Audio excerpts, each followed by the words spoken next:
Bonjour à vous, merci de passer par ici et peut-être aussi de découvrir ma chaîne. Allez, c'est parti pour la vidéo du jour.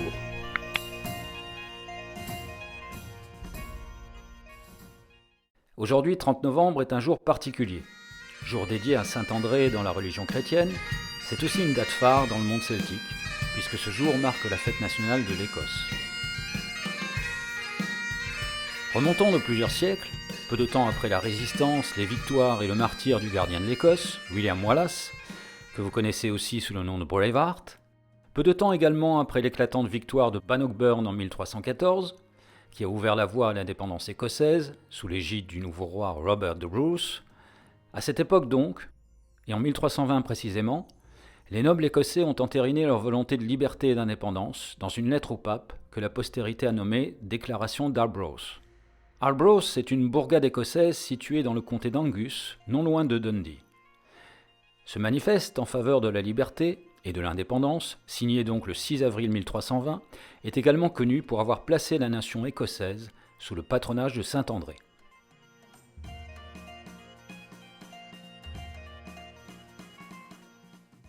Ce patronage officiel aurait été précédé par celui d'un roi picte qui, au IXe siècle, menant une alliance scots et pictes contre les Angles, déjà, aurait voué le sort de la bataille à l'apôtre André, promettant de le reconnaître en tant que patron de l'Écosse en cas de victoire, ce qui fut fait.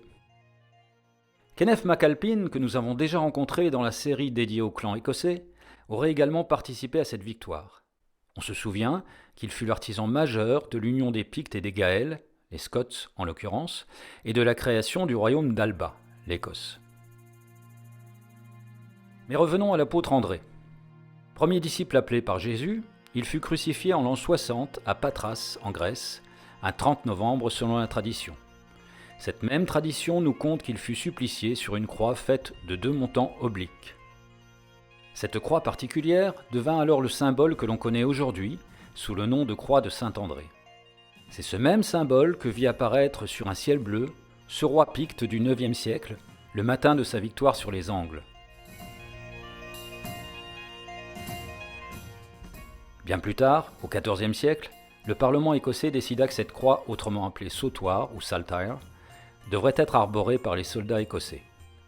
Le fond bleu, rappelant la fameuse Old Alliance avec la France, fut ensuite adopté pour former la base définitive du drapeau écossais, un des plus anciens drapeaux en usage.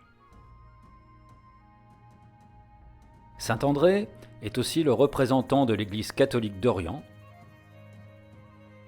Son rapprochement avec l'Église d'Occident, personnifiée par l'apôtre Pierre, est un événement majeur de la chrétienté. De très nombreuses communautés, lieux de culte, villes, etc., se réclament ou ont été nommés en l'honneur de Saint André, comme par exemple la ville de St Andrews en Écosse, célèbre par son université, ses parcours de golf et les vestiges de sa splendide cathédrale.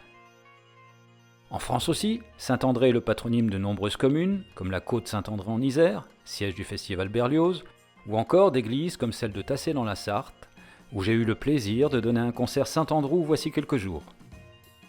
Mais c'est en Écosse, où la Saint-André est jour férié depuis 2006, que vous pourrez le mieux apprécier le cocktail détonnant de musique traditionnelle, cornemuse, gastronomie originale et autres breuvages, à base d'orge maltais.